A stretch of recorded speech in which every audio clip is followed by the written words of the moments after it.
Welcome everyone, and thank you for joining us. Today we're going to, and thank you for Dr. McKinnon certainly for offering to give our first virtual Surgical History Society meeting. Today will be two really exciting talks, both of which apply directly to some fascinating Atlanta history that most folks may not know a whole lot of. I'm going to start by talking about one of the copies of Emory's Vesalius textbook. This is probably one of the most, I'll say, expensive copies in our collection at the Emory archives. It's valued at almost $1.6 million. A rare treasure that we really don't get to see a whole lot of. I actually didn't know that we had a copy of this until I was a medical student. So the title of my talk today is Vivitur Ingenio, the Legacy and Art of the Humani Corporis Fabrica. I have no disclosures. As always, I like to start off with a little bit of personal history to the folks who are on this call. As you've seen these pictures before, we have Dr. Dodson from when he was a chief resident at the MGH in 1979. Of course, followed by Dr. Wood when he was a chief resident back at the MGH as well. This was a recent addition to our chief's roll call, was Dr. McKinnon in 1978. And I have to know where you got that shirt. I don't recall, but I don't have it any longer. And then finally, the newest addition to this is Dr. John Galloway from his chief portrait in 1987. Of note, other luminaries in that class included our own Grant Carlson, currently the chief of plastic surgery at Emory. So really a great class. Today, I'm going to talk about the Vesalius textbook. This is one of the, again, as I mentioned, one of the most valuable books in the Emory Archives collection. And for the reasons that we'll talk about throughout the course of this, it's really a transformative book, not only as a text, but as an anatomic guide and really kind of a society-changing and scientific revolutionizing textbook. So let me see if the audio plays on this. You may hear a voiceover. In February 1930, Myrtle Ty, librarian of the A.W. Calhoun Medical Library at Emory University, was offered a unique chance to purchase a 1543 first edition of Andreas Vesalius's legendary book, De Humani Corporis Fabrica. Using donations from faculty, students, and alumni, and from the general public, the first edition was purchased for $490.48. It is one of the best examples of medical texts we have in at Emory University, and is one of the signature pieces of the Woodruff Health Sciences Center Library historical collections and rare books. It's probably one of our most valuable items as well. So the voice you just heard was John. He's one of the archivists at the Emory Rose Archives. I emailed him to see if I could get in and take a look at this book for myself, and he was very gracious. So if anyone has a chance between cases or on one of your administrative days, if you have a chance and to go by and see it, they really roll out the red carpet for those who are interested in this text. So the Vesalius was acquired by Emory in 1930, February 1930. As you can imagine, money was tight back then, as the country was in the throes of the first Great Depression, not to be confused with the more recent one that we've gone through, for $490. So the story is that essentially a copy of the Vesalius came up on a collection block as part of an auction. And Emory medical students and faculty passed a hat around the medical school and raised $490 to get the winning bid. If you translate that $490 to 2020, correcting for inflation and consumer price indices, that's about $7,600 in 2020 dollars. I will compare that to a recent copy that is currently on auction block for 950,000 euros that I just saw when I was scanning the internet the other day. So this is, again, compare this to the the equivalent of $7,000 in which we paid. And that's still not even the most expensive. The dedication copy that was given to Charles V was appraised for $1.6 million in 1998, and this was sold at auction. So again, these texts are rare to come by and are very highly appraised. So we'll start off the story of really what defines the anatomy of kind of the classical period with Galen. He was described by Emperor Marcus Aurelius, for whom he was Marcus Aurelius's personal physician, as first among doctors and unique among philosophers. He was born in the reign of Hadrian, as in Hadrian's Wall, which you may know if anyone who's been to Scotland. He was actually born in what is now present-day Turkey. So obviously you see that in addition to his Greek influences, he also had a lot of influences from the Middle East. He spent his early education in Smyrna, Corinth, Crete, Cyprus, and Alexandria. Interestingly, he was born to a wealthy merchant father, who his father had a dream that Asclepius came to him and said, your son must study medicine because he is going to revolutionize the medical field. His father took this to heart and spent all of his savings on essentially educating his son to become the foremost physicians of his day. After returning from his early medical education, he became the surgeons to the gladiators in Pergamum in his hometown. Interestingly, he got this position because he essentially, the high priest at Pergamum essentially performed a vivisection on a great ape and said, which of you physicians can heal this great ape?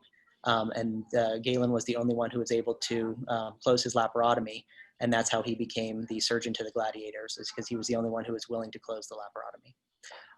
After establishing his career in Pergamum, he then moved to Rome, where he served as physician to 3 Roman emperors, including Marcus Aurelius, Septimus, Severus, and Antonius. His theories on anatomy and physiology were influenced by the theory of humorism, the 4 humors, black bile, yellow bile, blood, and phlegm, as advanced by the kind of luminaries of the day, including Hippocrates. His views dominated and influenced Western medical science as the physician to 3 emperors for over 1,300 years. One of the principal factors that made Galen so influential is not the fact that he was a great physician, but that he actually took the, I'll say, the inner workings of the body and translated them back into how these were all acts of kind of a overwhelming creator, in which this was viewed as both a medical and a philosophical revolution. He therefore put forth his anatomical procedures for a philosophical audience. He wasn't necessarily only preaching to physicians, but he was preaching to those who also cared about philosophy and necessarily the purpose and nature behind the anatomy that he was describing. This philosophy, as you can imagine, not only appealed to those who were his contemporaries, but also to later religions, including the Abrahamic religions, who could transfer this creative foresight, the belief that everything had a purpose in the human body, to their own respective deities. So he fit in well with kind of the Christian revolution in Europe in the Dark Ages and then going into the early Renaissance. Because of this, and again, because of his massive popularity throughout Eastern Europe, his philosophies really kind of were preeminent throughout the early Renaissance. However, after the fall of the Byzantine Empire in 1453, a lot of his texts, which were written in his original Greek, moved over into Western Europe because there was this great release of all of the collections that were previously stored in these libraries.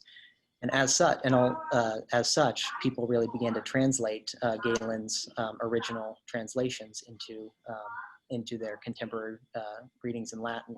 And they realized that a lot of what Galen was describing was wrong in terms of the translations that were put forward. So people really began to rediscover Galen in this kind of late 1400s. And that's what led to the rediscovery of anatomy as a field of study. The fact that there was this, I'll say, luminary physician whose work was being newly discovered and translated for the first time. It's like listening to the Beatles on vinyl again. It's the same thing over and over, but it just sounds so much better when it's coming from the source. So in 1525, the first edition of the complete works of Galen in Greek came out of the Aldine Press in Venice. This was the first printing of Galen in the Western European atmosphere.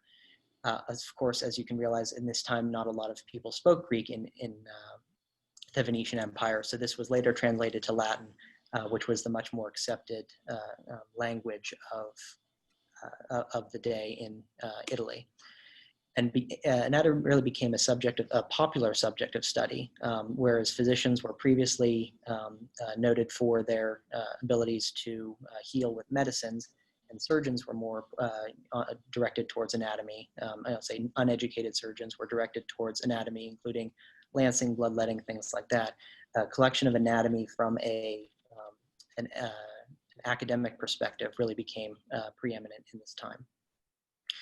So this is what anatomy looked like in the 1500s.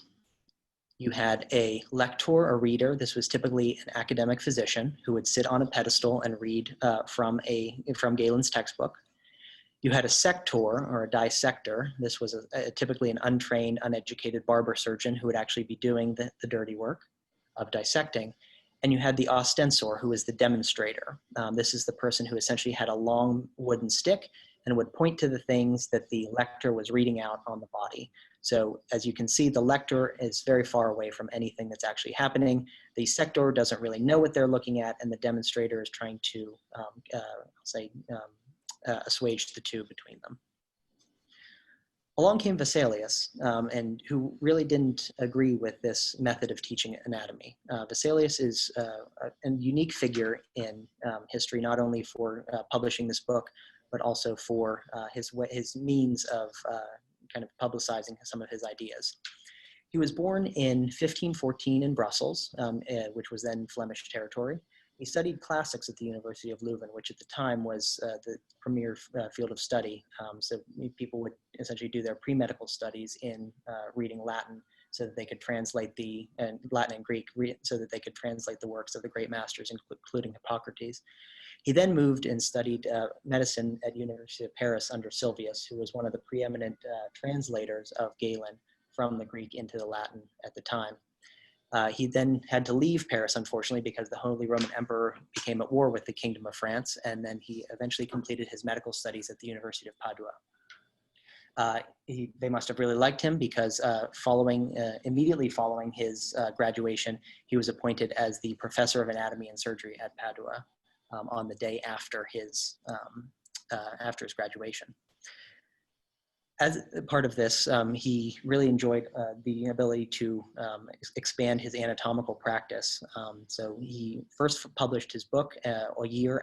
This would essentially be what we would refer to as a doctoral thesis now. But he published his first book of anatomical dissections in his first year on faculty with Jan van Kalkar. These are the 6 anatomical plates.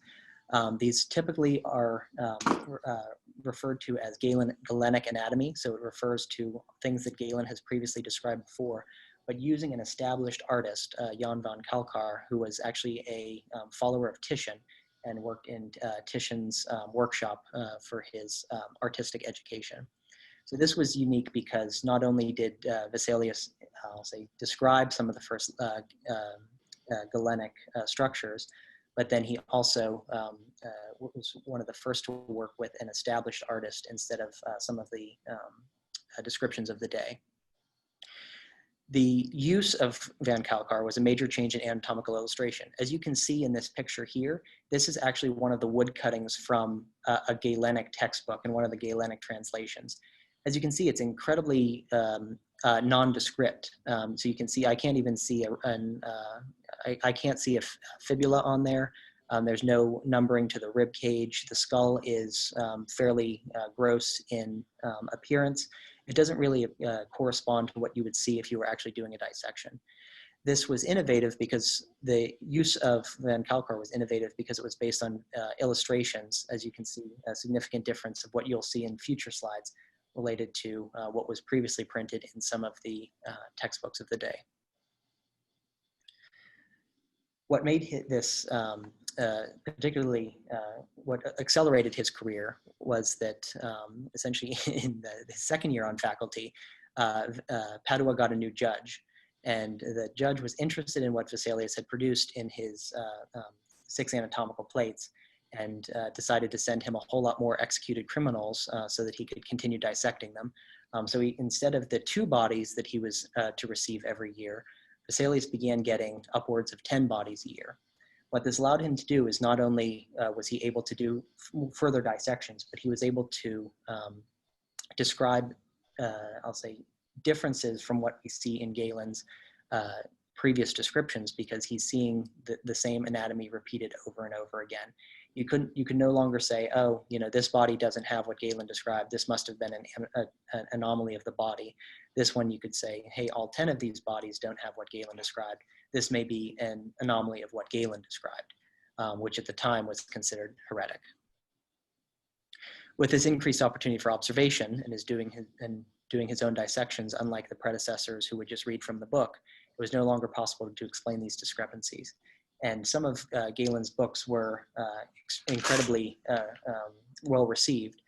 So the university documents at Padua document a 500% increase in his salary in his first 5 years on faculty. I don't know about any of the current assistant professors, but I think we'll have to talk with Dr. Sweeney about a 500% increase in your first 5 years on faculty.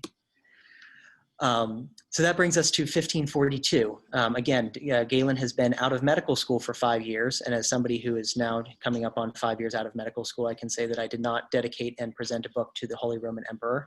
Not that that makes me feel left behind, but he published this book, De Humani Corporis Fabrica Libri Septem. And that's the book that we're going to be talking about today, because that's truly one of the most revolutionary aspects of what what Vesalius did, that really flipped Galenic anatomy, the presentation of anatomy and art, as well as how to distribute scientific knowledge on its head. Because of the beneficial aspects of his book, he became physician to Charles V, who was the Holy Roman Emperor for 12 years of his life. He then served as the physician of Philip XI of Spain. He attended the autopsy of King Henry II with Ambrose Paré, another notable French surgeon. And finally, in 1564, he died on the island of Zante in Greece on return from Jerusalem. They've never actually been able to find where Vesalius died, and there's actually a really nice documentary that was published a few years ago out of the University of Cambridge looking for Vesalius, because they still can't find him. So he chose to publish his book in an interesting way. As you remember, he was the professor of surgery and anatomy at Padua, which is in northern Italy. But he actually published his book in Basel, Switzerland. For those who have been to Basel, you may know that it's notable for being the city that is on the border of France, Germany, and Spain. There's actually a turret in the middle of Basel that you can walk around, and just like the four corners, you can be in 3 countries at once. So he chose to publish his book in Basel for 2 reasons. The first being that, as you can imagine, copyright privileges really didn't exist back then. So it was important for people who published books to be able to distribute them rapidly and before anyone else could essentially make the same wood cuttings and distribute them elsewhere. So if he would have published in Padua, he was concerned that, yes, while he would have been protected by Venetian copyright, the book printers in Germany could have essentially copied his book, and he would have never gotten any money for it. Operonius is the printer that he chose to print his book, and this was all wood cuttings, remember. So these wood cuttings were made in Padua, transported by mule to Basel. As you can see, that's about almost 700 kilometers away. So this is a several days mule ride journey just to be able to distribute his books in these places. Operonius is interesting. He is a former professor of Latin and Greek. He decided that they didn't make enough money, so he went commercial and established a printing shop in 1542. As you remember, the Vesalius was copied in 1543, so this was one of his first books. Operonius' actually first book was a Latin translation of the Quran. This was actually the first time that the Quran had been published in Europe. And as you can imagine, it created quite a stir because it was essentially, not to say heretic, but it was the first introduction of a non-Christo-Judean religion into Western Europe. He was actually briefly imprisoned, and actually Luther himself had to intervene, essentially saying that the only way that we can show the heresy of the Quran is to publish it and show that, you know, this is not compatible with what we Christians believe. So his first book was the Quran. His second book was De Fabrica by Vesalius. So I'd say that he chose his books to be very cutting and controversial. Eventually, his shop would become one of the largest in Basel, with 6 presses and 30 workers. 1543 was also an interesting year, not because this was really the start of one of the scientific revolutions. 1543 was also the year that Copernicus published his manuscript about the heliocentric model, which displaced the geocentric model that had been published since Ptolemy in the classical period. So not only was Vesalius kind of confronting some of the classical descriptions of anatomy, but Copernicus was confronting some of the classical descriptions of anatomy as well. So we'll start with the frontispiece. This is probably one of the more famous illustrations in the book. And there are several key features that I want to highlight here. First is the headpiece, the 7 books on the fabric of the human body by Andreas Vesalius of Brussels, professor of the School of Physicians of Padua. And what you can see above that is 3 weasels. That is actually the coat of arms of the town that he was born in Wesel, right outside of Brussels. Fabrica literally translates to craft, art, and skillful production. So I think, you know, if you read into what he will later describe, is that he is trying to emphasize that the human anatomy is a deliberate work of art that is made by a creator, you know, that is made for the expression of a specific purpose. Again, going towards the fact that this is the greater scheme is that there is a larger force of nature that is behind everything that we are presenting here. There are a number of people in this, so you can see there's a naked man on the far left. There is a member of the church. There is a member of the professor faculty of Padua, and there's also some members in royal garb, essentially saying that no matter what your status in life is, you are able to attend these descriptions of this anatomy, and that you should be able to access this because it is something that is meant for all people in all walks of life. 2 things that you'll see is a monkey and a man-footed dog. I say a man-footed dog because, as you can see in that dog in the right-hand corner, it actually has a man's foot on it. What that is essentially a tongue-in-cheek reference to Galen, because Galen was not able to dissect people. So human dissection, human cadaver dissection, was outlawed in Rome for 200 years before Galen was born.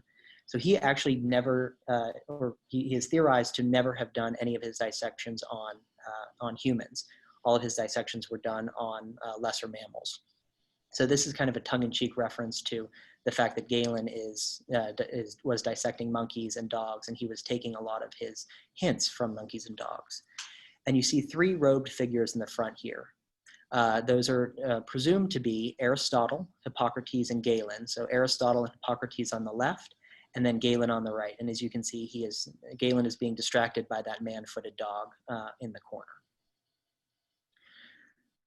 The theater that he is presenting in is decorated with Corinthian columns, rounded archways, and ancient motifs above it. This is reminiscent of the Pantheon in Rome, again, something that would be easily recognized by some of the contemporary Italian readers of this book. And focusing on Vesalius himself, he is dissecting with his own hands and pointing skyward. So if you remember that back to that description of the 3 kind of points of view of dissection, the lector, the ostensor, and the sector, he is the one reading the book and leading the dissection. He is the one that is pointing to the structures, and he is the one using his hands. So he is essentially forming for the roles of all 3 of those jobs. Second, he is pointing upwards. This is also thought to mean that, you know, what he's saying is that in my right hand is the human form. In my left hand, I point to God, the creator, and that is essentially, you know, showing that knowledge of anatomy leads to knowledge of nature and knowledge of the creator. His dedication is equally interesting. So as I mentioned, he dedicated this book to Charles V, and he takes some very interesting tactics and that would later go to spurn him when he went for later political jobs. Let me see. So from the careful reading of Galen's book, from the welcome illustrations of many portions thereof, he himself never dissected the human body, but was in fact deceived by his monkeys. Again, pointing to the fact that that Galen never dissected humans. But Galen never really said that he dissected humans. Galen is both the hero and the villain of the fabrica. His errors are noted, and Vesalius is quick to point out where he is wrong. However, he doesn't say all the ways in which he takes from Galen. So he, even in the movement of the heart, he says that movement of the blood from the right to the left ventricle is through these tiny porous passages that we can no longer see. Again, he clearly sees that there is no tiny porous passage and that Galen is wrong here, and yet he sticks to the Galenic philosophy. However, there were a number of things that he does point out that Galen had wrong. So first of all, Galen described a simian aortic arch with his truncus communicus.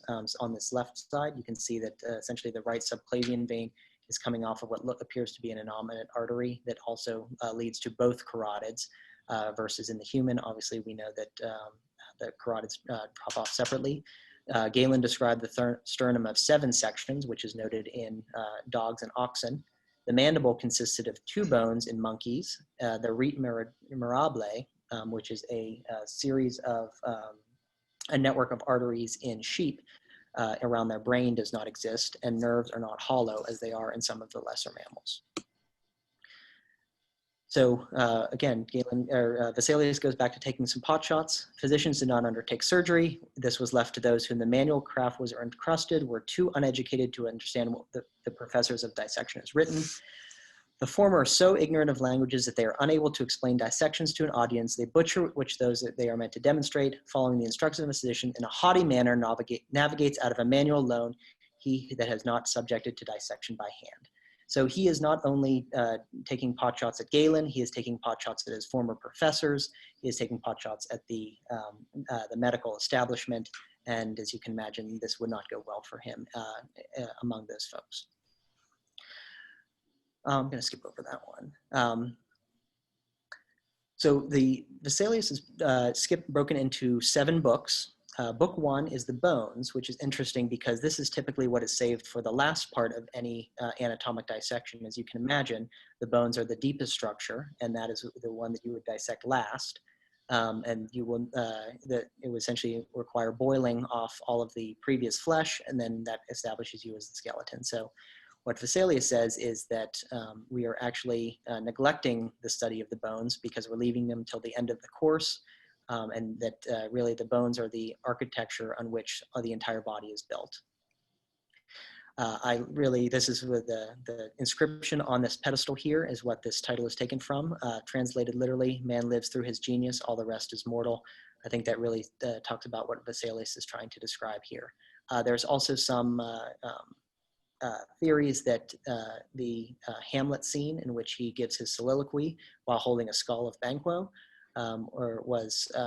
Yorick was actually derived from this picture of this man, of the skeleton contemplating life while staring at a skull of his friend. Book 2 is the musculature.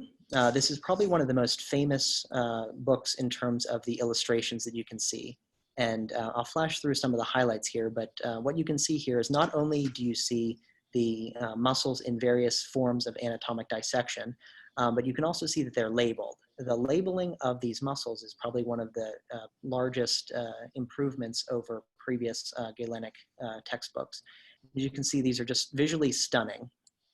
They are set in what appears to be this kind of dreamy landscape.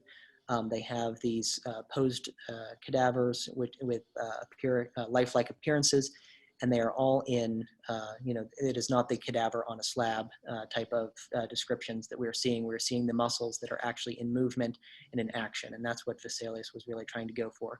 The only way that you could really ascribe the muscles to a specific purpose is to see them on a working body. So you see the body in motion, not as a static cadaver. And what you see is an economy in the figure's poses. So if you look at that image on the left, you can see that in one image, he is depicting the medial side and the lateral side of the legs. He is depicting the inner and outer portions of the arms, and he's depicting the palmar and the dorsal surface of the hand. So he's essentially showing every muscle that you would need to see in that in one cut.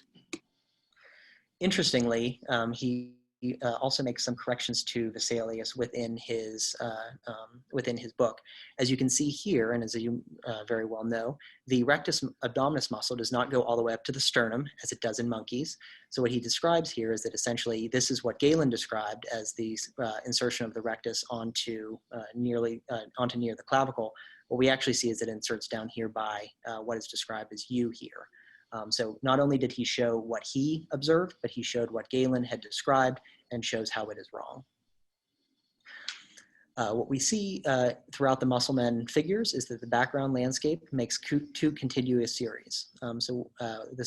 There's one school of thought that says that this appears to be kind of the Aegean hills outside of Padua.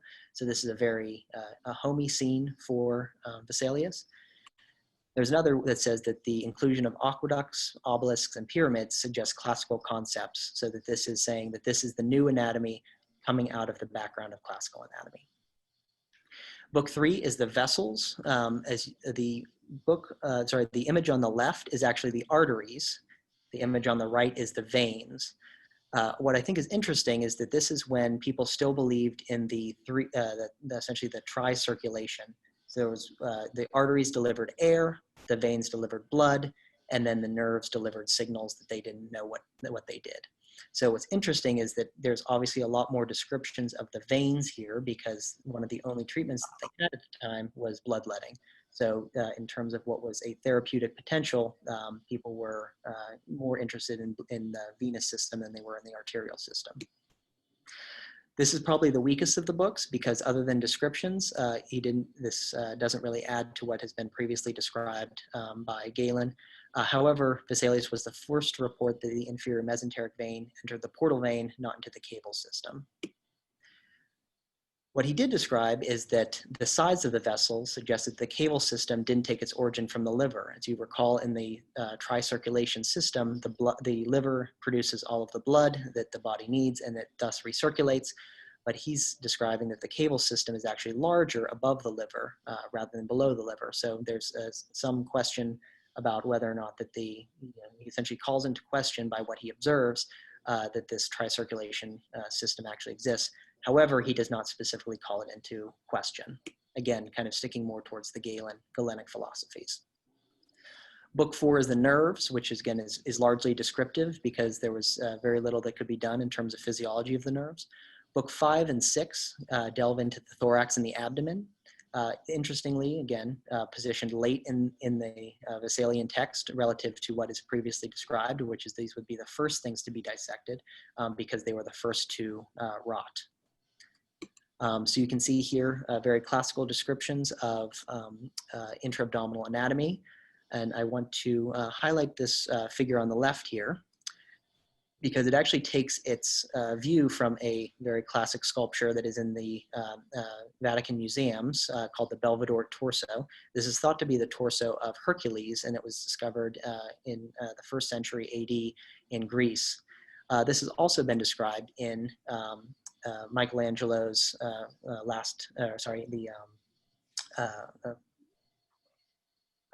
final judgment, the final judgment in the Sistine Chapel. As you can see, a very similar pose, very similar structure of the abdomen and how these are positioned. As you can imagine, the illustrator of whoever this was, which was probably one of the next slides that I'll get into, we still don't know who this is, but they were certainly influenced by some of the Italian topics of the time. We still don't know who the illustrator is. There's 3 people that have been described: Jan Stefan Kalkar, the person who made the cuts for Vesalius, and he did work in Titian's workshop. Domenico Campanola, who is also a follower of Titian.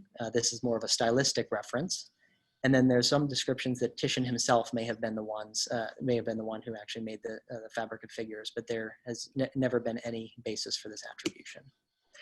However, after the fabrica, it became common for anatomic structures to be embedded in a classical sculpture. As you can see here, the Venus de Medici, which is in the Uffizi Gallery in Florence, you can see that was copied in Valverdi's textbook describing female anatomy in 1588. So again, the Vesalius as a trendsetter. Book 7 gets into the brain and nerves. Again, this is one of the weaker books because he still did not know where all of these nerves originated, what all of the tracks meant. So this was largely left to anatomic descriptions, which is one of the major sticking points to the Vesalius in that he was only able to describe the anatomy. He was not able to ascribe any of the physiology that he was able to see. As I mentioned, he had some rather scathing comments in his dedication, and a lot of his contemporaries, including his former professor Silvius, had some vehement objections to his findings.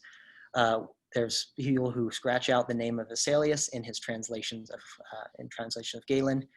Caius, who actually rewrote Vesalius's errors in the margins of his books of Galen. And one of the principal challenges that they said is that Vesalius could not speak Greek. He could speak Latin, but he couldn't speak Greek. And they said that essentially he could not read Galen in his original Greek, so he fell victim to the same people that were the original translations were being made of, is that he was ascribing the translations of Galen rather than the original Galen himself. So the legacy of the book, in form, it was, compared to those that we saw earlier with that Galenic textbook, the image of the fabrica surpasses everything in terms of their size, detail, quality, and quantity. He chose an established artist, and he was able to print this large form textbook that was meant to not only highlight anatomy, but was meant to focus on the anatomy itself rather than textual descriptions. In content, this was one of the first major challenges to Galen and Galenic anatomy, Galenic philosophy, and one of the inciting events of the scientific revolution of the Renaissance.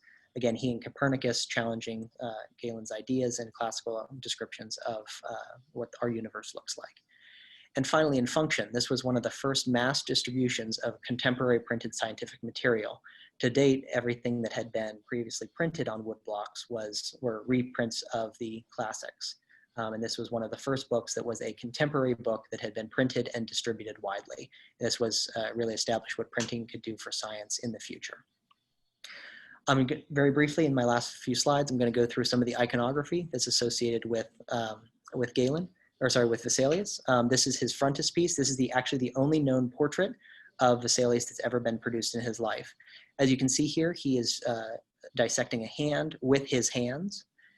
That's notable because from this iconography, again, very well known to many as the roof of the Sistine Chapel, the nearing of the hands was what symbolized the transmission of the vital essences of life. It wasn't necessarily life in the formal vital sense, but in the intellectual prowess ignited during the Renaissance. And this is what essentially saying that, by touching hands, we are contributing to what God has created for us. The human hand was viewed as the organ of organs, the monument of God's wisdom, the instrument that allowed humans to create civilization, and saying that essentially, because I am dissecting the hand, the work of the surgeon was exploring the creations of God. This was also seen later in the anatomy lesson of Dr. Tulp. This is a famous Rembrandt painting, one of his first commissions. Many of you may know it well. Rembrandt's painting shows Nicholas Tulp, who was the prelector of the Amsterdam Anatomical Guild, as the Vesalius Vidivus of the 17th century. You can see him manipulating the flexor tendons, which is essentially the same thing that Vesalius was doing in his painting. You can see that he is also pointing slightly skyward, saying that he is essentially, I can control the manipulation. I am achieving that in which the creator has endowed. And you can actually see there's a book in the lower right-hand corner of the painting in which you can see that it's most likely, it's attributed to, this book is meant to be a Vesalius. So essentially establishing Dr. Tulp as the Neo-Vesalius. Dr. Tulp would later become the mayor of Amsterdam 3 times, and one notable correction to this painting, it's actually thought that Rembrandt did it wrong. So he actually had the FDS inserting on the lateral epicondyle of the radius instead of the medial epicondyle. So again, just an interesting tidbit. There's some thought that he actually meant to dissect the right hand, and that's why you can see the right hand was actually painted in later. They've done X-ray studies that showed that the right hand was initially meant to be a bloody stub, but he fortunately chose to paint it over, which may have improved his standing. So thank you again to everyone who attended. I'd like to leave with this quote: "Study of medical history may be called a hobby if one does not make a vocation out of it," by Dr. Whipple. Thank you to Dr. McKinnon, and now I'll turn it over. Thank you. Very good, Brandon. Thank you. Dr. McKinnon, before we have you get started, there's a special How to do that? introduction we want to make right now that Keith is going to make. Keith, are you online? Yes, I am. All right. We want to switch out of Brendan's sharing view. There we go. Great. So thank you. I'm really I'm enjoying this night, and I'm really privileged. This is not the way that any of us intended for this year to go, and it's certainly not the way we intended the end of our year to go at the end of last year. One of the things that is remarkably special about Emory is the impact and power of not only our faculty, but our alumni and the network of people that have been trained here.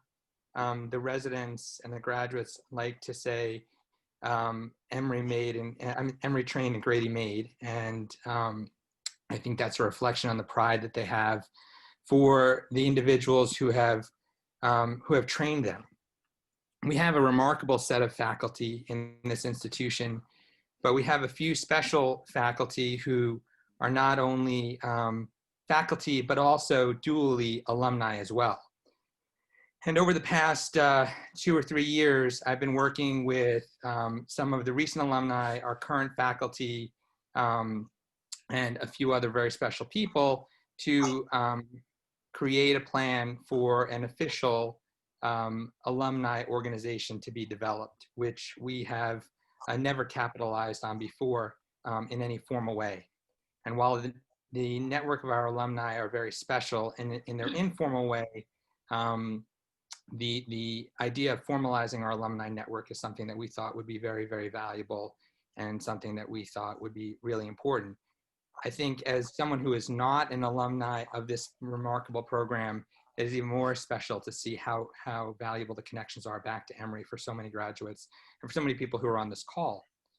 When thinking about that, there are no individuals who are alumni of this program who have had a greater impact on the alumni of this program than 2 particularly very special faculty members. And as such, we decided that the best way to honor their legacy would be to name the alumni organization after both of them. And so because we can't do this in person, and because we couldn't think of a more special time to do this, I'd like to formally announce that we are forming the Emory Alumni Organization that will subsequently be called the Galloway-McKinnon Alumni Society, recognizing the impact of 2 of our finest alumni and faculty members, Dr. John Galloway and Bill McKinnon.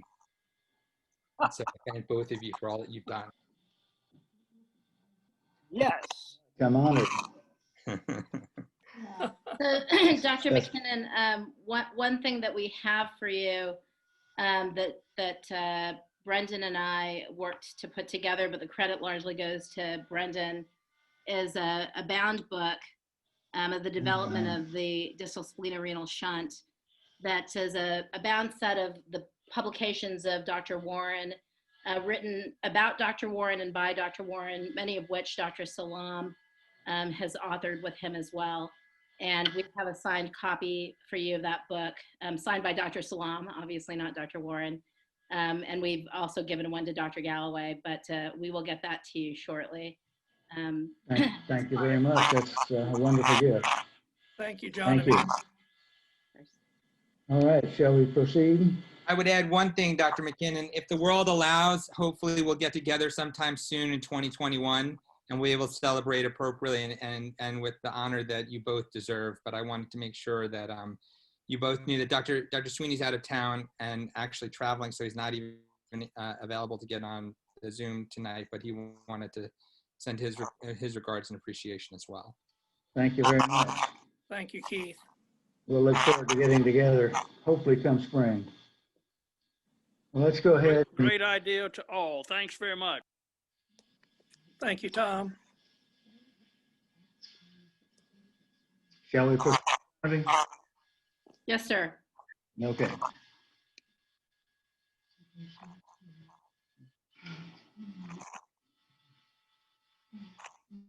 Thank you. Okay. Here we are.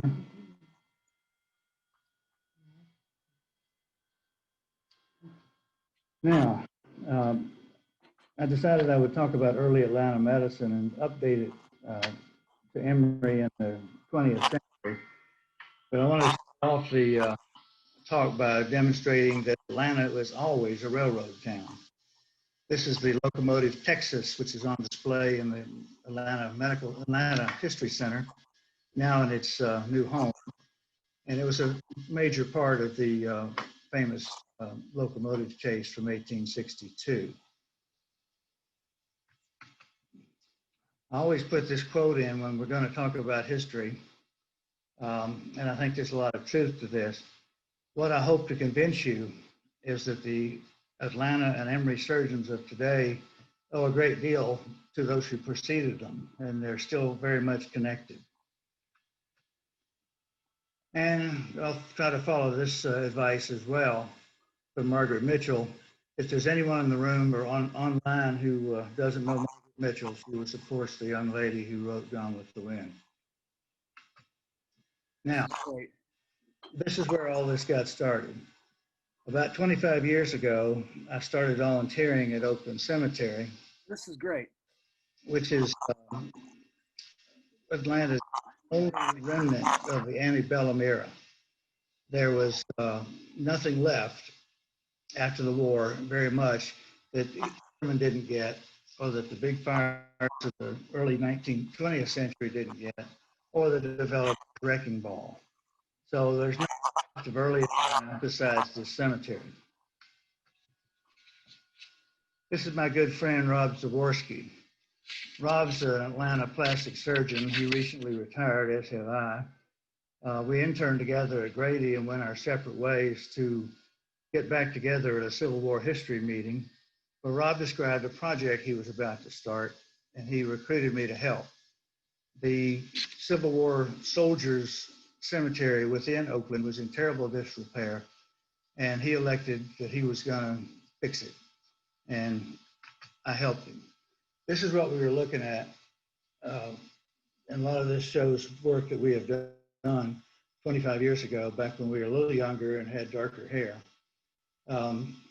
We restored the gravestones of some 3,500 known soldiers. These were men who had died in the Atlanta hospitals during the war and were then transported here for burial. And since they were known, we knew who they were, but we didn't know who their doctors were, and we didn't know where their hospitals were. And that got me interested in looking into it. I want to take you on Atlanta tour. This is the earliest established medical center in Atlanta. This rough cabin sits on the ground in Stone Mountain at the Pioneer demonstration. But originally, it was at the corner of North Decatur and Fairmont Roads. Today, if you want to find this sign, you just look for the liquor store, and it's right there. In 1826, a man named Chapman Powell built the cabin there. It was his home and also his medical office. He would treat the Indians there and anybody else who showed up for care. And I think he is the first person in Metro Atlanta area to do this. This is more Decatur than it is Atlanta, and there was no Atlanta in 1826. Dr. Chapman is still around. The two families that settled the area were the Hardmans and the Powells. And in the very back of the Emory Claremont campus, the Hardman Cemetery is still present. It's preserved as a private family cemetery, and Dr. Powell rests there as he has for the last 150 years. So the first physician in Atlanta or anywhere near Atlanta is on the Emory campus today. Now, Atlanta proper didn't get started till the 1830s, and it got started as a railroad town. Governor Lumpkin decided that there should be a railroad between what's now the Atlanta area and Chattanooga. There was already one from Augusta to this area, and he got money to pay for it and got it chartered. And about 1837, the Western Atlantic Railroad was developed and runs here. From this depot, it runs north to Chattanooga. The Georgia Railroad runs east to Augusta. Now you see there's not much of a town here. This is simply a crossroads.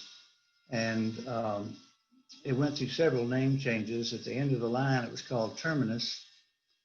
Not much of a name, so they changed it to Marthasville for the governor's daughter.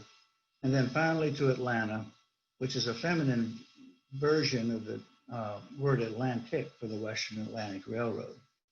That name has stuck and continues to this day. The little town started growing, and this is this official seal of the city council in 1847 when the city was chartered.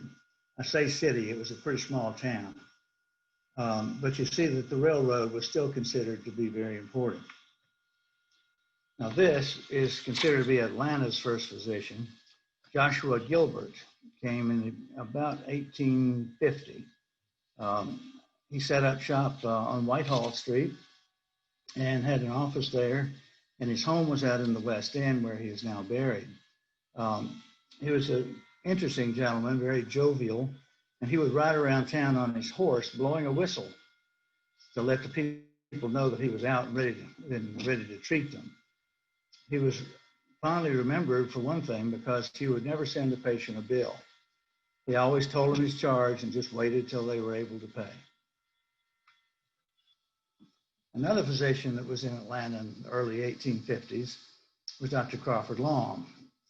We all know his history with anesthesia. We won't get into that. But what I will tell you is that he owned property near 5 Points, and he was building a house there when he suddenly pulled up roots, grabbed the family, and moved to Athens. He sold that house, and when people asked him why he left town, he said that Atlanta, being a rough and tumble place, was really no good place to raise children. Now, I have to introduce you to some people. These are brothers. On the left, Dr. John Gray Westmoreland, and he's the unsung hero of our story. He trained at the Medical College of Georgia in Augusta and came to the Atlanta area and set up practice in the early 1850s. His younger brother, depicted here, Willis, was the surgeon. I always like it when the surgeons are more attractive. But anyway, he also trained, actually he graduated from the Jefferson Medical College and did 2 years of surgical training in Europe before returning to Atlanta to join his brother. The two of them got together in this small community, but even as small as it was, they felt that the physicians there should be bonded together, and they formed the Brotherhood of Physicians, which is the forerunner of today's Medical Association of Atlanta. And you can see their logo with the date still 1854. These three gentlemen got it started, and they also produced a code of ethics for the practice of medicine for the medical community in Atlanta at the time, which numbered 14 people. Dr. Westmoreland decided that Atlanta, just like Augusta, should have its own medical school. So he got himself elected to the legislature and was able to get money allocated and a charter given to form an Atlanta Medical College, and that was approved in 1854. And the building that you see in the picture was built on Butler Street, right near the present site of Grady. The first classes were held in the City Hall building, which stood where the state capitol is now. This was in 1855 while they were finishing the construction of the college. They assembled the faculty. Dr. Westmoreland, of course, was the dean, his brother in surgery. Dr. A.B. Calhoun is the father of A.W. Calhoun, who was Atlanta's first ophthalmologist.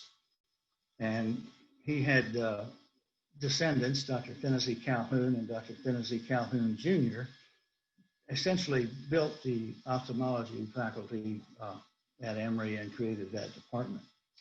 Dr. Dalvigny is the curator of the museum, and we'll talk about him in just a minute.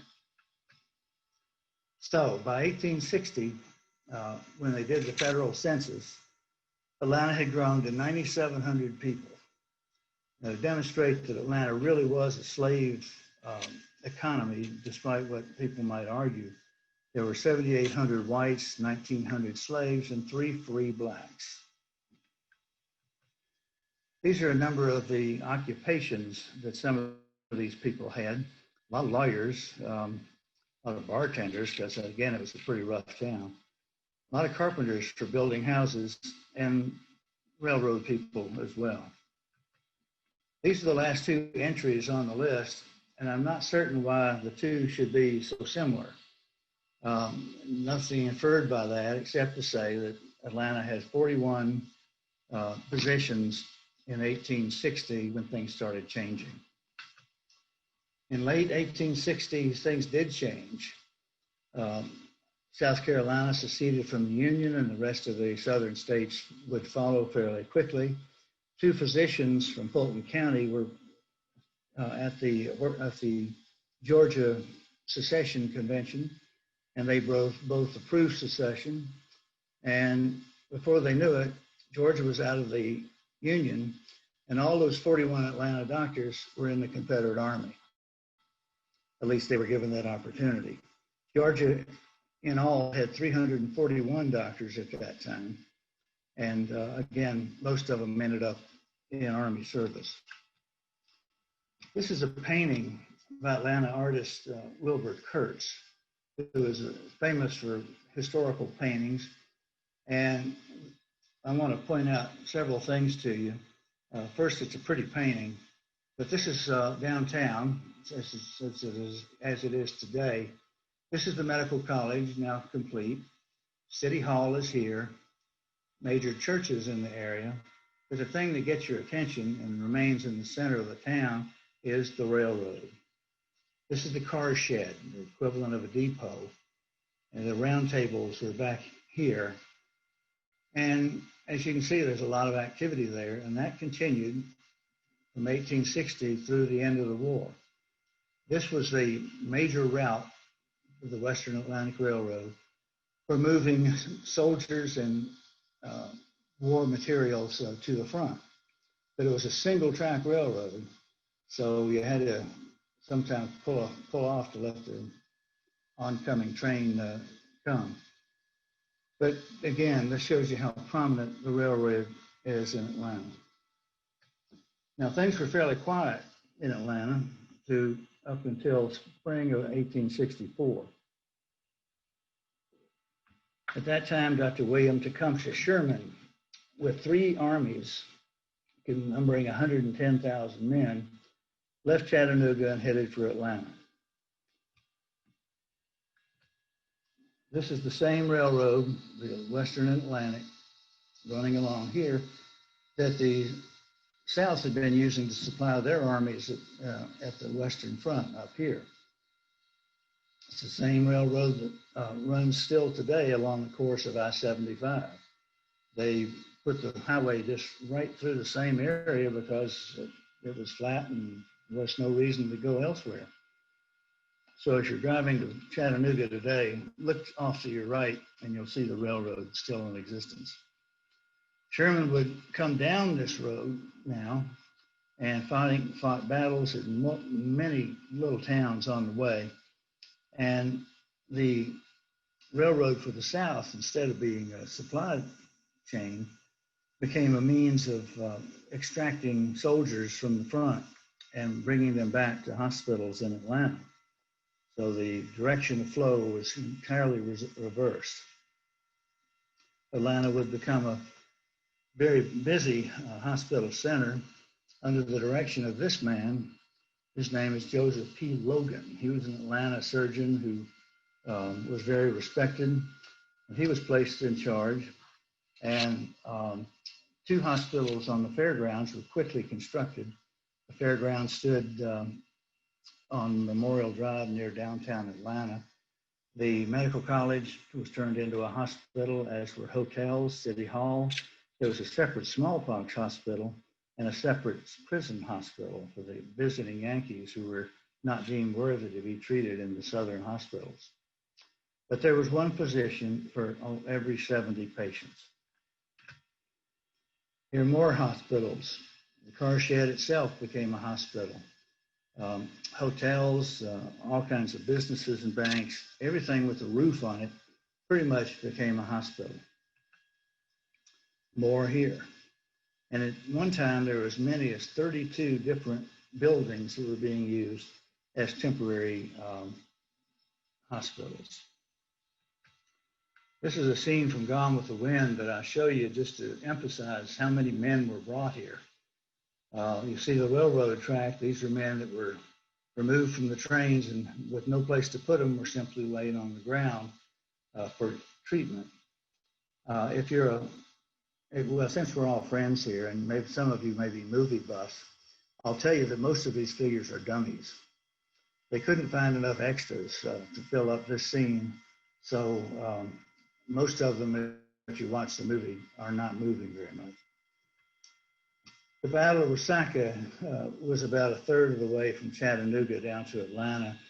And after that, they started sending 1,200 patients per day by train into Atlanta. In May of '64, almost 15,000 patients were brought in, and a similar number in June of '64. In July, however, the evacuation ceased because Sherman was getting close to town. So all the hospitals were evacuated, and their physicians and nurses went with them by train to Noonan and other points south. These are the things that were treated in the hospitals. A lot of gunshot wounds, as you would expect, mostly of the extremities, because gunshot wounds to the chest, abdomen, or head were generally fatal, as there was really no treatment to offer them. Most of the medical diseases occurred from malnutrition, exhaustion. Everybody that came to these hospitals was not injured with a bullet. The total admissions during that period, which is referred to as the Atlanta campaign, were 38,684 soldiers brought in for treatment. The ones that didn't make it were transported over to the city cemetery, which today is called Oakland. And they were buried there in numbers between 3,400 and 3,500. If you do the math, it turns out that this represented about a 10% mortality of the people brought in, which seems pretty high for an elective surgical procedure. But if you look at what they were treating and what they had to offer, it's actually pretty reasonable. Pasteur hadn't enunciated the germ theory yet, and there was no attempt at antisepsis, as Joseph Lister would describe in coming years. Well, this is one of the surgeons who was on the faculty of the medical school and served in the hospitals throughout the war. This is Dr. Peter Paul Noel Delvigny, a Frenchman. He had served in the armies of Napoleon before coming to Atlanta by way of Charleston. He came because there was a vacancy on the faculty at the medical college, and he was an experienced surgeon. And he came to Atlanta with his family and settled in and went to work. Now, as the Confederate troops were leaving town, after all the railroads had been disabled by the Union troops, he was still in town as the only doctor left. He would treat anybody and everybody who came to see him at the hospital at the Medical College building, which is seen here in a post-war photograph. If you look to the right, you can see trees. And in August of 1864, General Sherman would fire 10,000 projectiles into the downtown area, 10,000 bombs. It was too hot to operate inside the medical college in the absence of air conditioning. So Dr. D'Aubigny would work under the trees outside. Once the shells started getting a little too close, of course, he had to move indoors. The Union troops stayed in Atlanta till early November. And at that time, they were to march out and begin the march to the sea, which Sherman, of course, is famous for. But before they left, the order came out that all buildings that were usable to the Confederate military were to be destroyed. Dr. D'Aubigny heard this, and he realized that the empty medical college building would be in jeopardy. So he got a bunch of attendants and orderlies, gave them a bunch of whiskey, and put them in the beds to masquerade as patients. Sure enough, here comes the Union officers, and they look around, and they're ready to torch the building, but Dr. D'Aubigny tells them that he's never seen anything as cruel as burning down a building over the heads of sick and dying patients. So he persuaded them to leave, but they were coming back the next day, and he was given till morning to remove all the patients. Well, morning came, the orders were changed, the army marched out of town, and Dr. D'Aubigny is remembered for having saved the medical college. This is a portrait taken from Gone with the Wind.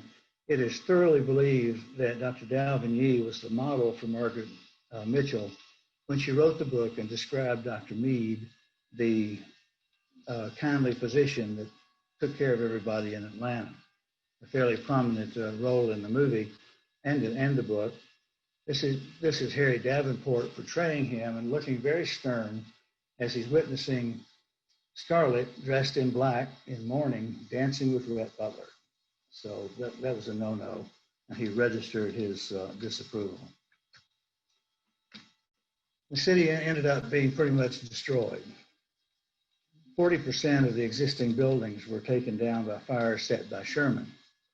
A fair number of other things were destroyed by the Confederates.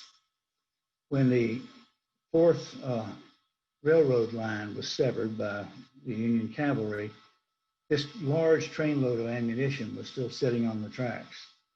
There were 7 trainloads, and they were set on fire and created a huge explosion and fire that destroyed all the trains. And in this picture, all you can see are the wheels of the cars that were left.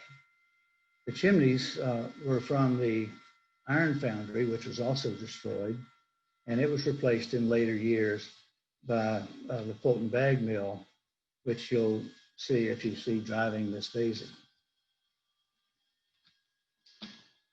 Now, once the Union troops left, I wanted to say Yankees, but I'll stick with Union troops. The city government came back. This is Mayor James Calhoun, who was the pre-war mayor for 2 years. And he came back to the city to open the city government and found out that the city treasury contained exactly $1.64, and that was in Confederate money, which of course was worthless. But gradually things started heading back a little bit toward normal. The physicians started returning. The medical school reopened, and students who had survived the war came back and reapplied and were accepted.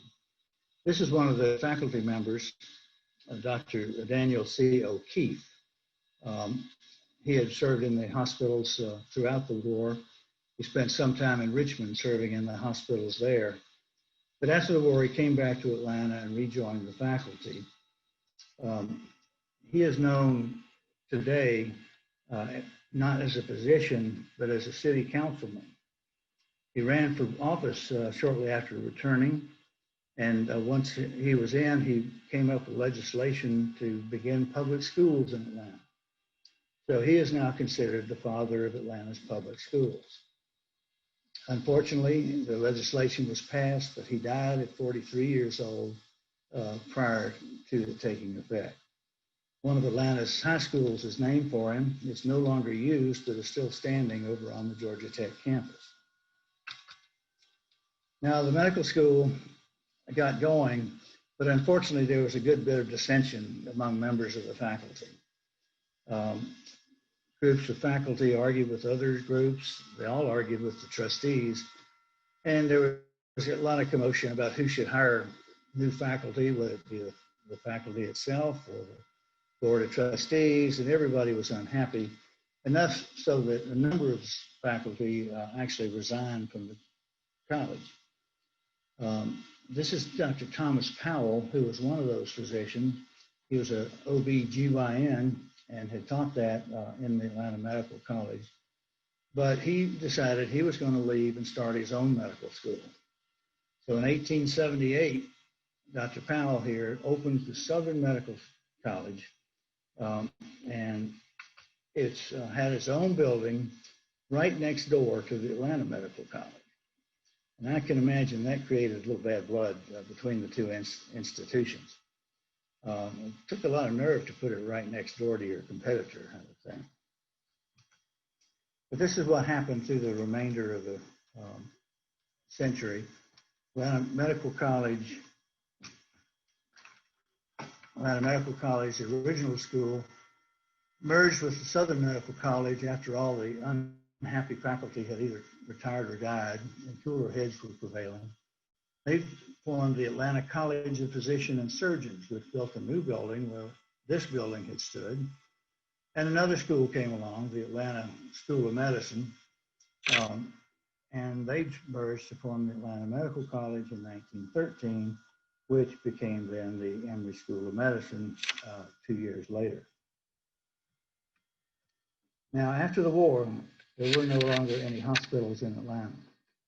All the military hospitals were closed and gone back to their original use, the ones that were still standing. This is Sister Mary Cecilia Carroll. She and 3 other nuns of the Order of the Nuns of Mercy came to Atlanta and had among them 50 cents. They appealed to the local Catholic Church, however, and funds were raised so that they were able to purchase this small building, which became St. Joseph's Hospital. St. Joseph's was the first hospital in town, and they're happy to tell you that. The first permanent hospital had its beginning in this little building. It gradually grew, though, and this was the next building that came along. And as you're all aware, it now occupies a large campus up on the north side of town. Henry Woodfin Grady is known to everybody and tuned in tonight. He was a newspaper editor, journalist, orator, and an avid segregationist. He preached that the South should become the New South and become industrialized with investment from the North, but keep the society segregated. This is why they're looking at changing the name of Grady High School today. This part of his story doesn't get advertised very much.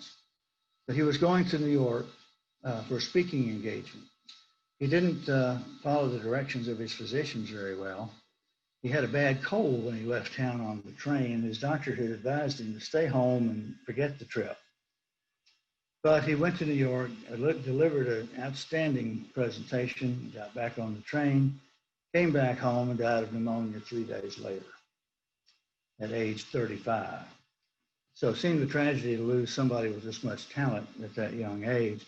But because he had been a big proponent of a public hospital to take care of the injured Atlantans, the hospital was named in his honor, the same picture that Brendan showed us a little bit earlier. I'm not going to dwell on Grady because you all know its story, and it's told in great detail, and that takes a little longer than I have tonight. So we'll look at some other hospitals in town, except to say that as long as there's been Grady, there have been medical students there. This is a photograph of Medical College of Atlanta students at or on the way to Grady Hospital. I don't know if they stopped by their anatomy class on the way or what the deal was, and I'm not certain why the policeman is in their company, unless it was to be a referee at the great snowball fight that shortly followed the first picture. I guess the medical students are still looking for diversions. In 1901, the Tabernacle Hospital opened. This was in conjunction with the Baptist Tabernacle, which is still standing today and is a music venue. This building was not originally under the instruction of the Baptists. It soon came that way, and the building was replaced by one now on Boulevard, which was Georgia Baptist Hospital. And today, of course, we know it as Atlanta Medical Center.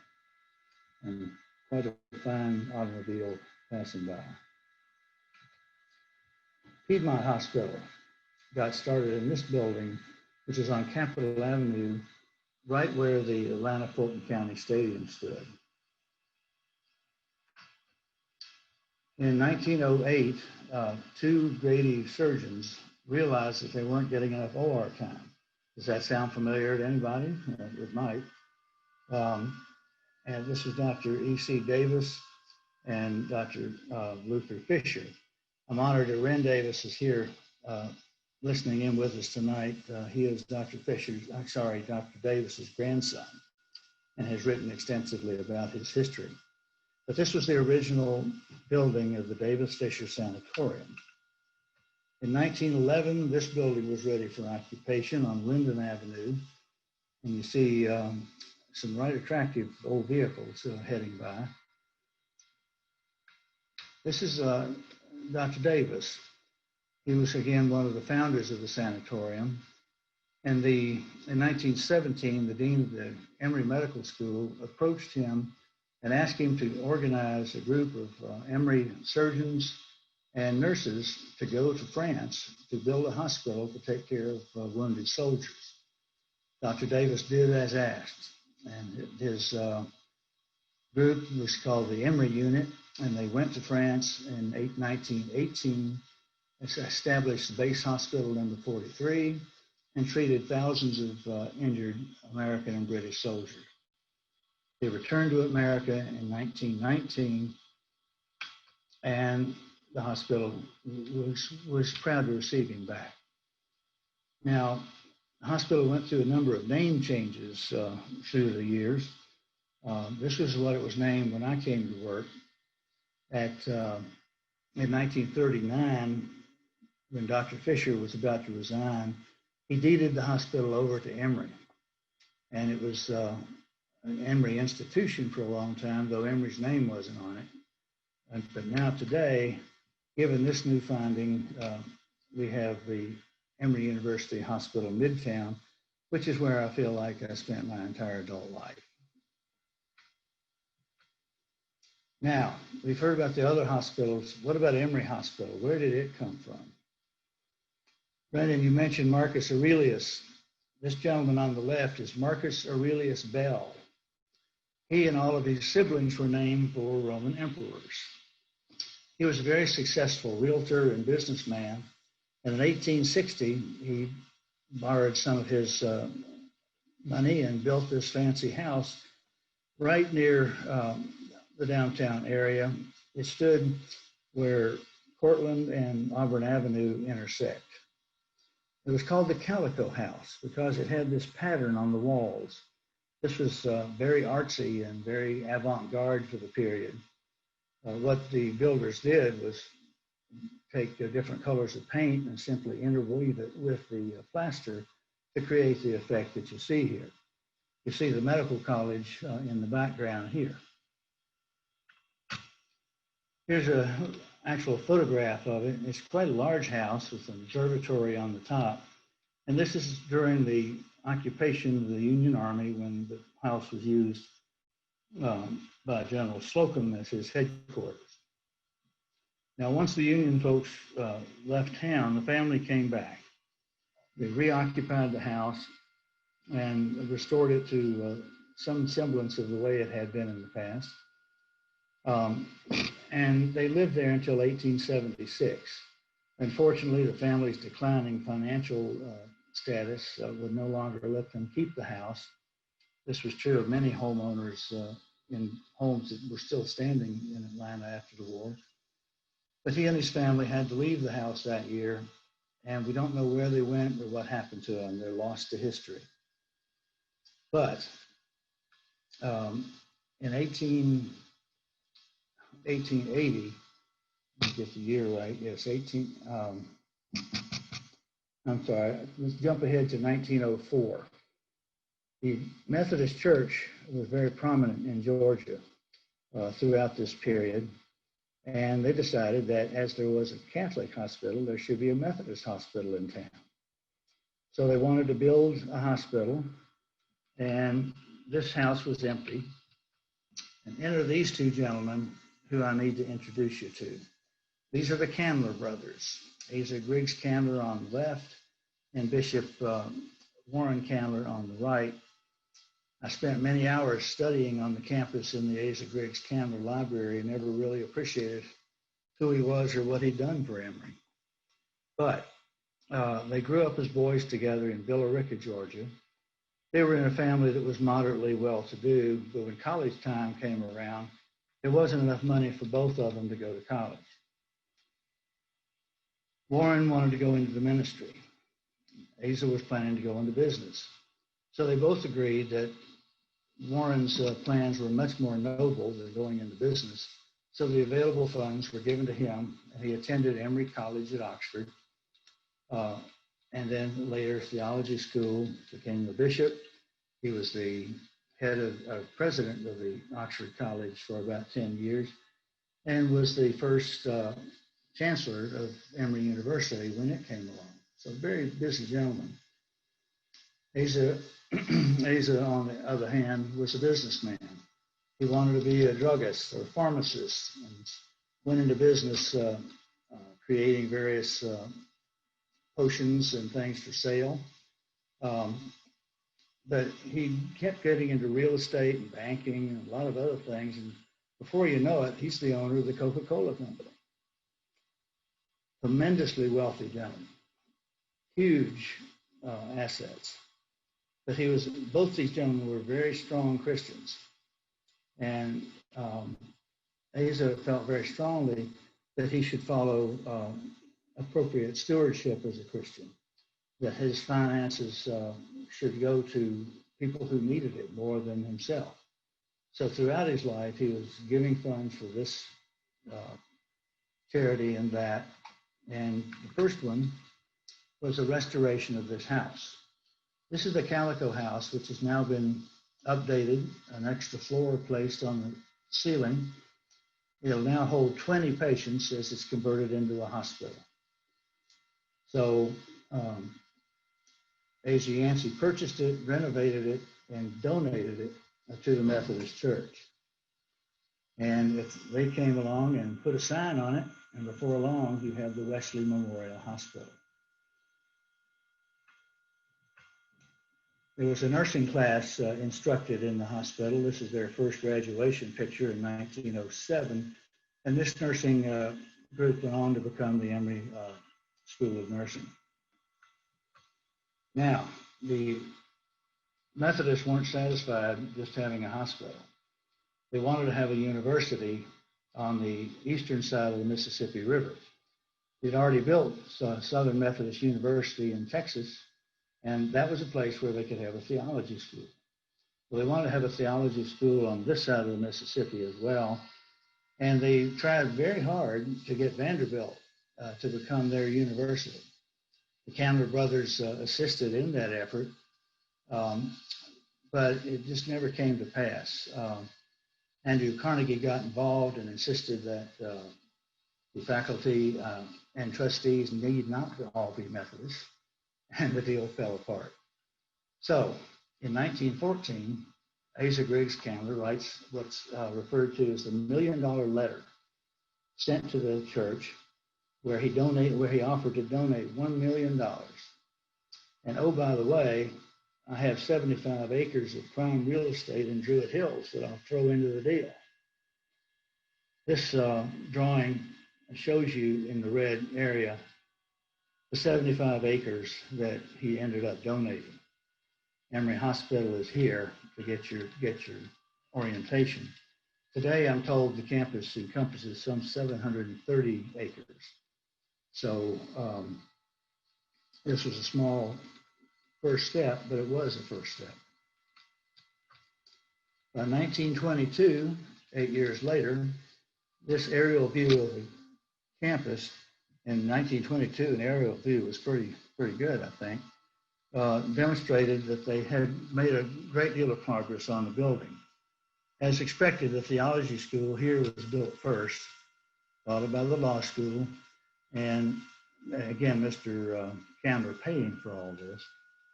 And they decided that they would build 2 buildings for the first and second year medical students.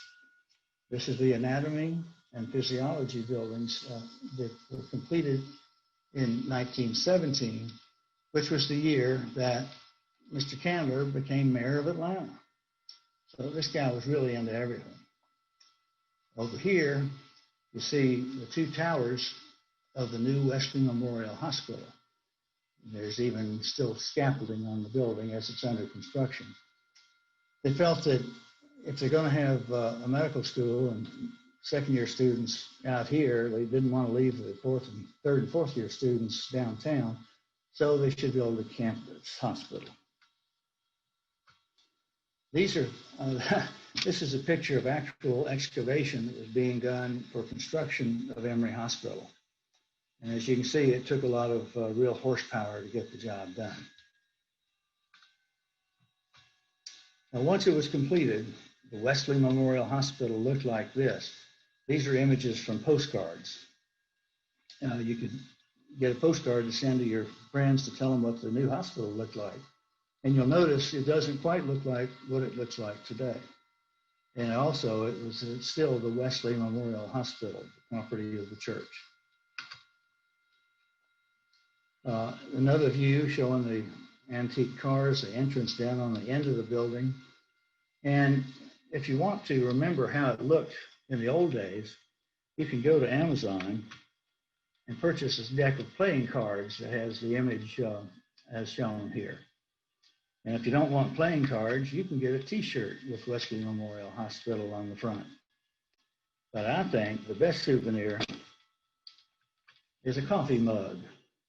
And I happen to possess such a coffee mug, which I'm going to send to our chairman for insertion in the department archives so that anybody down the road who wants to see what Wesley Memorial Hospital looks like can have a cup of coffee and learn at the same time.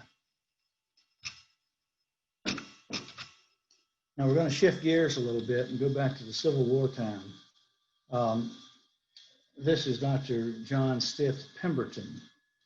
In 1865, he was a lieutenant in the Georgia Cavalry, and one of the last battles of the Civil War was fought in Columbus, Georgia. And at that battle, this gentleman sustained a severe saber wound to the chest. This wound was terribly painful, though it eventually healed. It remained excruciatingly painful for the rest of his life.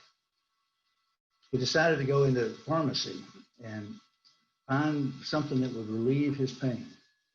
He became addicted to morphine, and this was an intolerable situation to him. So he kept experimenting with different combinations of medicines, and as you might have guessed, what he came up with is what's now in Coca-Cola.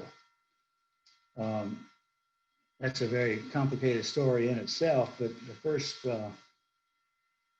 glass was served at Jacob's Pharmacy, which is at 5 Points. And you see the banner being hung up. The logo is the same then as it is today. which was created by Pemberton's bookkeeper, who was also a gifted artist, and he drew original lettering. So that's what we still have today for Coca-Cola. Now, unfortunately, Dr. Pemberton didn't get any better drinking Coca-Cola. In fact, his symptoms worsened, and it became obvious that he had advanced carcinoma of the stomach. So not only was he an addict, he was in severe pain from his malignancy, and he needed to raise some money. He wanted to leave some funds to his son, who also had a morphine allergy, and he hoped that he would be able to get rid of that if he left him enough money to invest in some other method. So he started looking for someone to buy the company. And in steps our friend Asa Griggs Candler. By now he was doing pretty well in town as a businessman. We're talking 1886 or so when the Coca-Cola was first sold. And he and a small group of investors purchased the Coca-Cola company from Dr. Pemberton for $2,300, which back then was a fair sum. 3 days later, Dr. Pemberton dies from his cancer. So Asa Griggs Candler is now the owner of the Coca-Cola company. He did a great job of merchandising it, advertising it, and before long, the business was taken off like a rocket. He became fabulously wealthy. But if you notice, all the Cokes are being served in glasses at a soda fountain, nothing in bottles. These photos are taken from the Woodhead Memorial Room in the hospital. This is Joseph Brown Whitehead, who with his partner, Benjamin Franklin Thomas, were lawyers in Chattanooga. He and his partner came to Atlanta and met with Asa Yancey and talked him into selling them the bottling rights, exclusive bottling rights, to handle all of Coca-Cola for $1. Asa was not real pleased with the idea of bottling it because an attempt had been made at this some 10 years previously that failed. So he told the two lawyers that if things didn't go well, they should not come back crying to him. It was on them. But the business took off. This building still stands at the corner of Edgewood and Portland. It's now the headquarters of the Baptist Student Union of Georgia State. But this was the original Coca-Cola bottling plant. The Dixie plant was placed here, and later they would be placed all over the country. This one stayed in use only for about a year before the company rapidly outgrew themselves and moved into other quarters. Now, years later, after Mr. Chandler had made a huge amount of money, he decided that he was going to get out of the Coca-Cola business. He had finished being mayor, and he wanted to settle down and concentrate on real estate and banking. So he ended up in 1919 selling the Coca-Cola company to this gentleman, Ernest Woodruff, for $25 million. Not bad return on this investment, I would think. You're familiar with Robert Woodruff, his son, who we remember mostly in this age bracket. He was a tremendous donor to Emory, and the contributions of the Woodruff family are a whole story unto themselves. So we'll go back to the Whiteheads. All the Whitehead men died young in the early 40s. And Mr. Whitehead Sr. died in 1906 of pneumonia. This is his son, Joseph Jr., who also died young. But before doing so, he, in 1932, along with his mother, donated $25,000 to Emory to establish the first surgical research hospital, research facility. And he died shortly after that, but he had left in his will instructions that there should be created in honor of his father the Joseph Brown Whitehead Foundation. which would then fund the chair of surgery at Emory University for $1 million, which again back then was a lot of money. And Dr. Elkin became the first holder of the chairman's chair.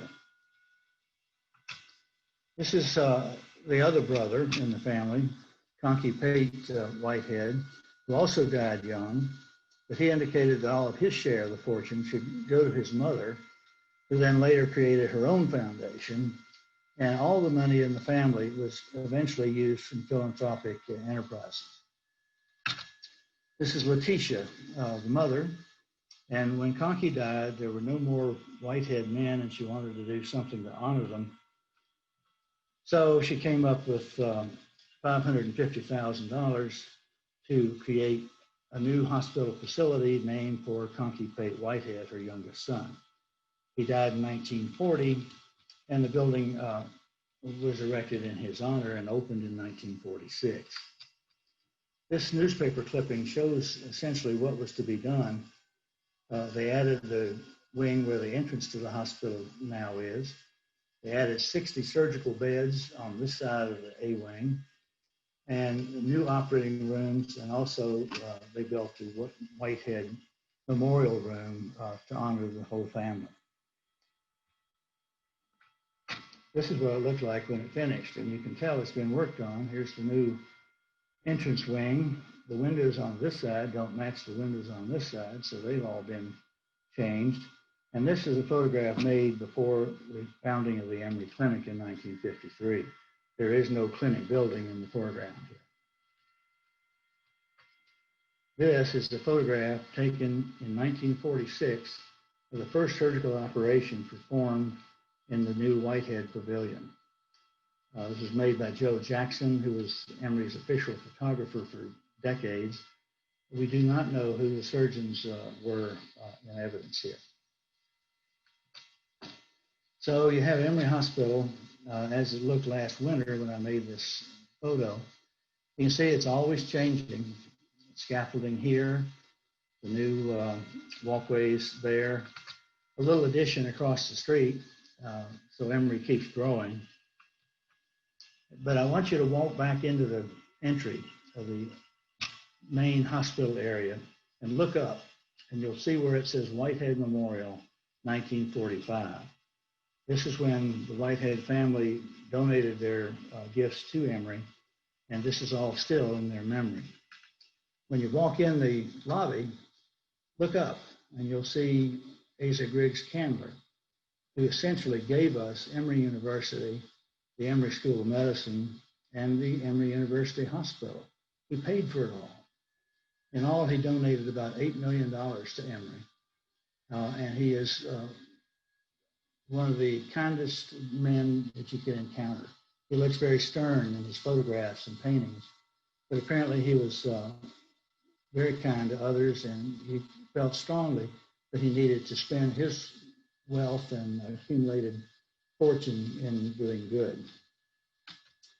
Next to him is Mr. Whitehead Sr., and I want you to remember when you see this, of all the contributions that his family has made to our training and department here at Emory.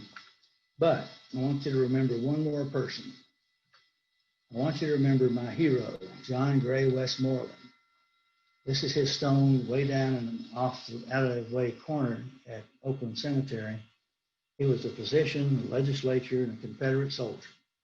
The father of the Atlanta Medical College, now the Emory School of Medicine.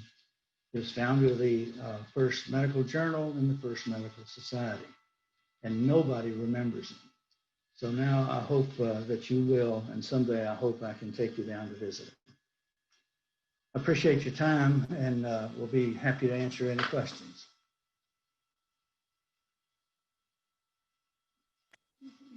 Great talk, Bill. Thanks, Tom. That was great, Bill. Here's everybody.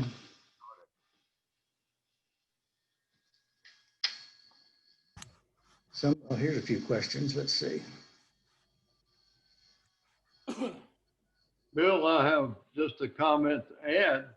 This has been fascinating.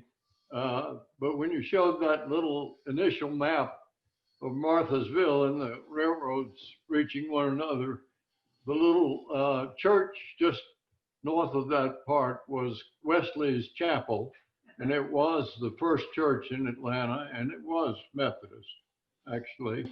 And it's the forerunner of our current First Atlanta Methodist Church on Peachtree, of which I've been a lifetime member. Which just goes to show you can't keep Methodists down. Where did he from?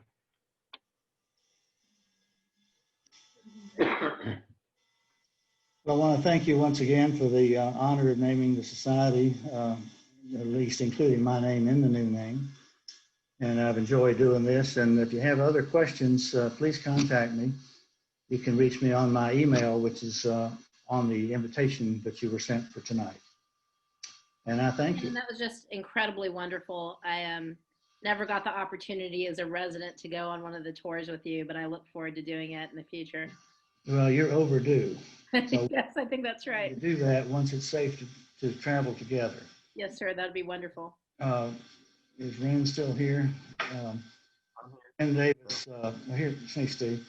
Ren Davis is organizing a medical history tour of Oakland Cemetery that Miles Crowder and I are going to do together. We're waiting on the virus to disappear so we can do it safely. But I'd love to take any of you down to make a circuit anytime. Bill, I have one more comment, if you please. Explain the name of Emory University. Who was that person? Bishop Emory was one of the early Methodists involved with Oxford College. Now, exactly what his role was, I don't think I know. He was Ignatius Few was the founder of the college there. And maybe you can tell us more about Bishop Emory.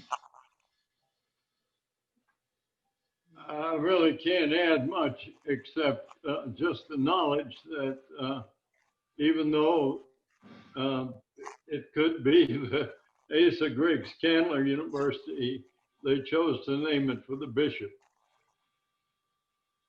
Well, they borrowed the same name that was already on the college. The college in Oxford had carried the name Emory from the beginning, back in 1836. And they simply wanted to expand on that. And when they opened the university, the college at Oxford became a prep school, where it was training high school students to go to college. That was changed back to a college some years later, but it's always been Emory.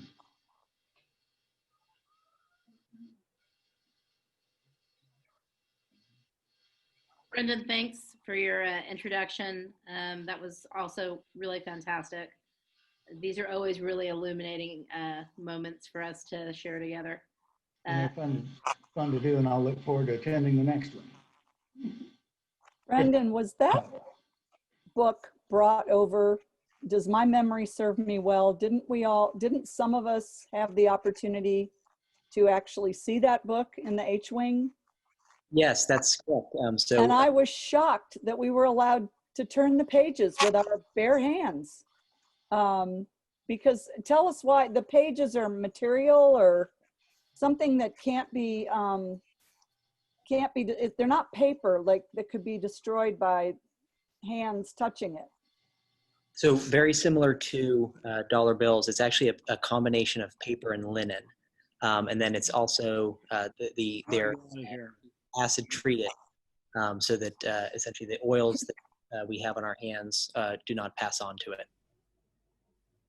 Yeah. But yeah, you can handle it without gloves, which I think is, as a book lover, is fairly heretic. But I would like to add one thing to what Bill said about Dr. Dalvignier. Miles knows this story, and Bill does, and some of you may, that Dr. Dalvignier was called upon to care for a physician who was traveling through Atlanta, fell ill, and came under the care of Dr. Dalvignier. And they both realized that this gentleman's name was Dr. James Nissen from Indiana, and they both realized that he was likely not to survive his illness. And so Dr. Nissen made a request of Dr. Dalvignier that when he died, before they placed his body in the ground, that Dr. Dalvignier would sever his carotid artery to make sure he really was dead. And that, in fact, is what, according to Franklin Garrett, historian, that's what took place at Oakland Cemetery. Dr. Nissen was the first interment at the city cemetery in 1850. So it's an interesting story to think about that circumstance. It's one of millions of stories from Oakland.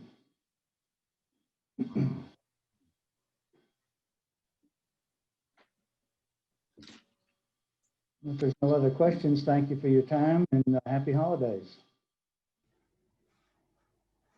Happy Thanks. holidays Great to talks, you. guys. Happy Brendan, holidays. thanks so Outstanding. much. Fantastic, fantastic. Wonderful. Have a you. great holiday, everybody. Good to see everyone online. Bye-bye. Bye.